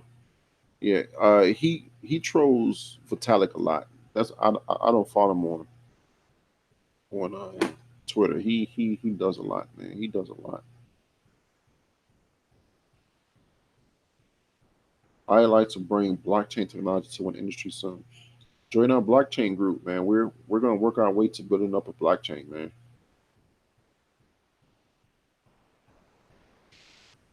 Remember skunk hash wrapper. Wow. Yeah. Uh, excuse me. Wow.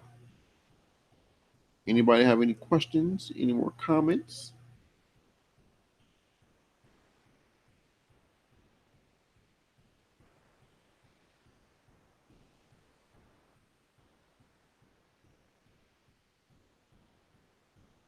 I have to look into that. Um, EJ.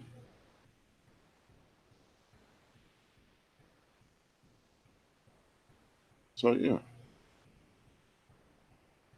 I'm getting. I said VPN earlier, and I'm getting a lot of VPN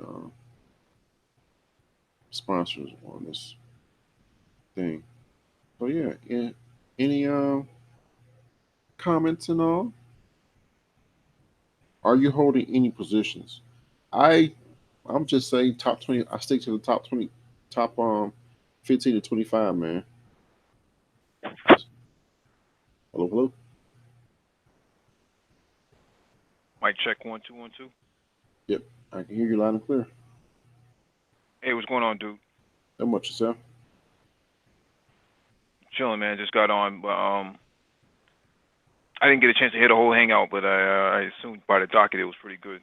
Yeah, yeah. We had a blast. I was trying to use burst to say, I don't know. I'm thinking something right here, but yeah, we had a good time, man. I know. Yeah, Miss Archie Yeah, like Cohen. Litecoin is like silver bullion, right? It's Hmm. there, but how many people are really gonna admit that they're holding it or hodling it? It's just one of those things about Litecoin.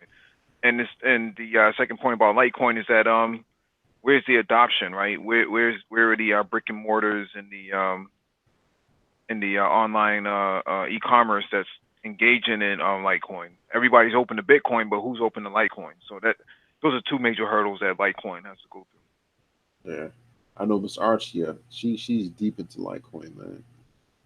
For the person that asks Jordan, are you holding any positions? And I think AI asked me too.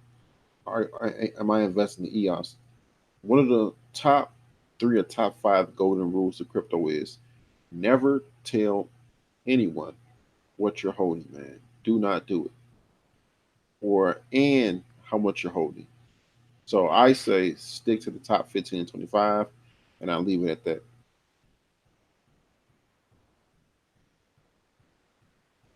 Yeah, Mike, I think you Miss Archie cool, but I think she gonna email you later talking about trying to school you up on Litecoin. through. Oh, I'm hip to Litecoin. I'm hip to Litecoin, but what I'm saying here is that if I can't spend Litecoin in a bodega, you know, Hmm. if I can't go to complex sneaker run and cop me some sneakers with some Litecoin, it's gonna lack that flexibility. I'm not saying Litecoin is bad. I'm just saying the mobility and usability on the ground is not there. Mm. Yeah, Dollar will say good show. Yeah, yeah. Somebody came in earlier talking about Tailcoin, and I just looked up, looked it up. Yeah. Hmm. Oh yeah. It's actually right. Litecoin is sponsoring MMA fights and Korean pop, K-pop groups, and something about video games too, like video game. Yeah, there's a few. Yeah. Yeah, there's a few video games out there that supports it. Side scroll RPGs and stuff like that. But Hmm. yeah, if I can't spend it, man, at the local bodega, if I can't, you know, order a box of pizza with it, it's not gonna have that sort of usability. Despite the fact that it's a popular coin, it's just not. It doesn't have its mobility as of yet. I'm a big holder of Litecoin, but it's just hodling for right now. It's not like I'm going to be tapping my phone on any point of sales operating Mm. point of sales system and actually use it to purchase something at Best Buy or something like that. It's Mm. one of those things. I mean, um, Bitcoin has its adoption, but that's because everybody wants Bitcoin, right? And it's popular. But Litecoin, on the other hand, is where its troubles are is the use cases outside of concerts and MMA. Yeah.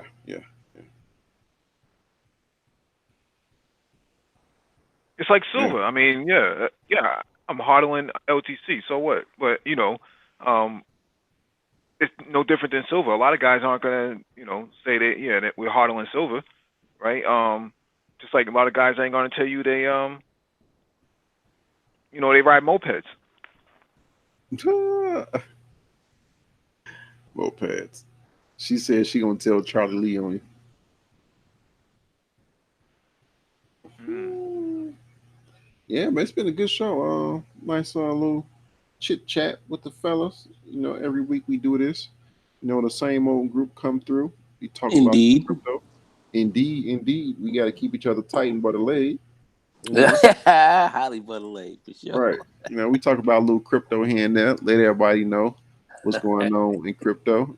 Just like with the Financial Action Task Force rules coming down the pipe, let you know what to expect. And now you know that Binance is gonna be the U.S. customers. What they're gonna do in September. Keep everybody let everybody know what's going on. I think you were very complete, man. You knocked it out the park. Yeah. So yeah, we need to count this coin. There's a lot of coins out there like Potcoin. It's a few other coins out there, but they're not like top tier.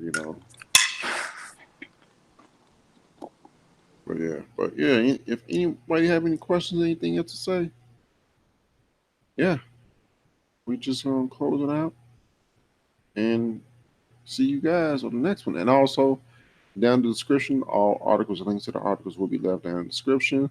There's a few more referral links and so forth down in the description. And those who have signed up for the Blockchain Study Group, I left you a comment on your post in the community tab, letting you all know to email me to send you a link. So we're gonna get everything started on the first. The first certification we're gonna go after is on EDX, is Bitcoin and cryptocurrencies. It's a free course, but you have to pay $100 to get the certification. You can add the certification on your LinkedIn profile, and that's not going to be the only certification we're going to go after, but that is a great base certification because everything else builds from there. So, with that said, any other comments? All right. Don't forget to like, comment, subscribe, push the notification bell. We go live on just about every day. And please share the video if you like. And with all that said, we will catch you guys. And tomorrow we have our economics hangout. So, with that said, we will catch you guys on the next one. Peace.